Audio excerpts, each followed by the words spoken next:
a slightly different perspective. And I want to call on you to help me make sure that the stories we're telling are the true Navajo history stories. The first 10 slides are derived from the literature. You heard both Nikki and James mention how important it is that for the river guides and those who are telling the stories that we get the details straight. So, the first 10 slides talk about the historical Diné as derived from articles, books, letters, and archives, most of which were written by white men and Spaniards. And we'll go over that. It covers the history up to about 1900.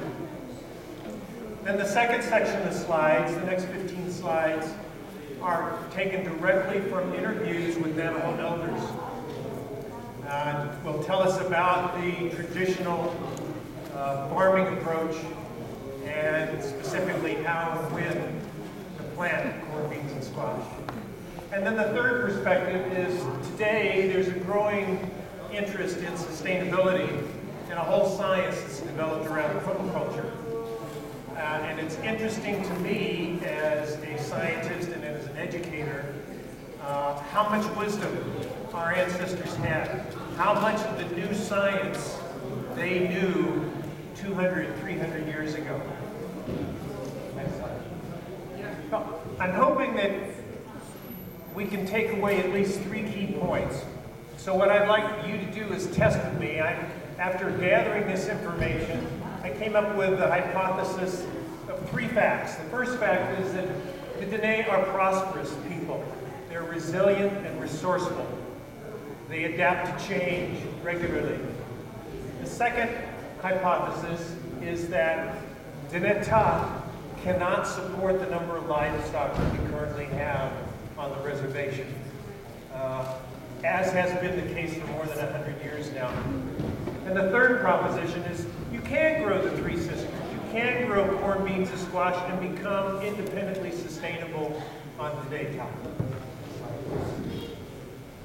So the Diné people emerged as a distinct culture, first in the literature about 300 years ago, early 18th century, 1700s. They emerged distinctly separate from the Athabascan tribes, which derived from Western Canada and migrated south here to the area we're on today. But what differentiated these people primarily were their farming techniques. Next slide. They were also distinct from what most Americans came to know as Navajo or Diné in the 19th century, having the impression that most Diné were sheep herders and weavers. In fact, their economy primarily was built around farming. Now they did do some hunting and they gathered wild plants as well. Diné was rich with elk and deer and antelope and rabbits, so there was a fair amount of hunting, but most of the literature relates specifically and only to farming as the primary means of the economy and of a livelihood for the Diné back in the early and mid-18th century.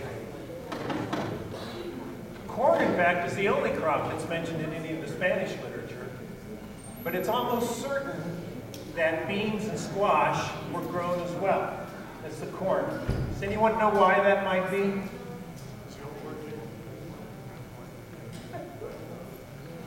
Scientists today call corn, beans, and squash a very special trinity. You've heard it referred to as the Three Sisters or as the Navajo Trinity. Scientifically, there's a reason why these 3 crops grow together. Beans are nitrogen fixers. Legumes are nitrogen fixers. They take nitrogen out of the air and make little nodules in their roots. And corn uses up a lot of nitrogen, so it likes to grow next to the beans so they can take the nitrogen off of the nodules off of the bean roots so they can grow tall stems and stakes that the beans can then grow up. And the squash provide ground cover. They keep the earth cool, and they keep the moisture in the earth so that the moisture doesn't all evaporate.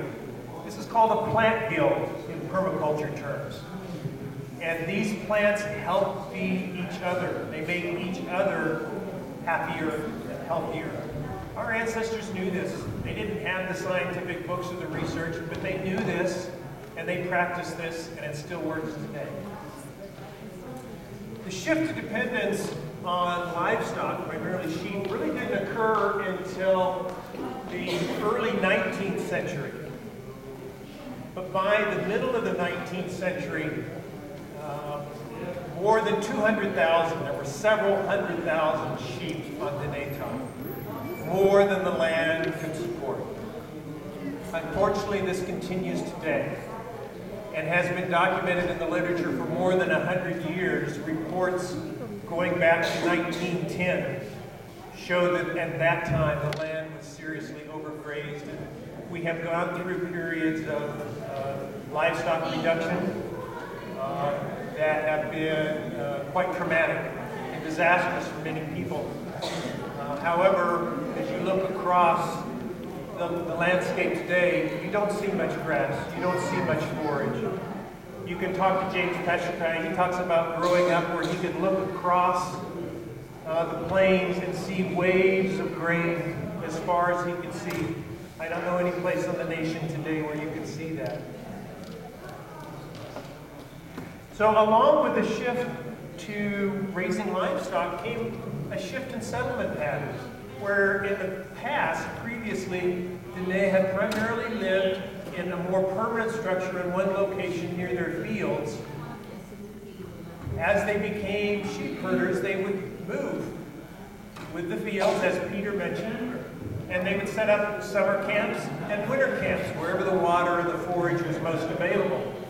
So once again, the Diné adapted to their new environment and came up with ways to support their economy, to support their families, to support their culture with what they had available to them. Does this all ring true to you? Is this a story that would be appropriate to tell in the river? Yes, okay, thank you.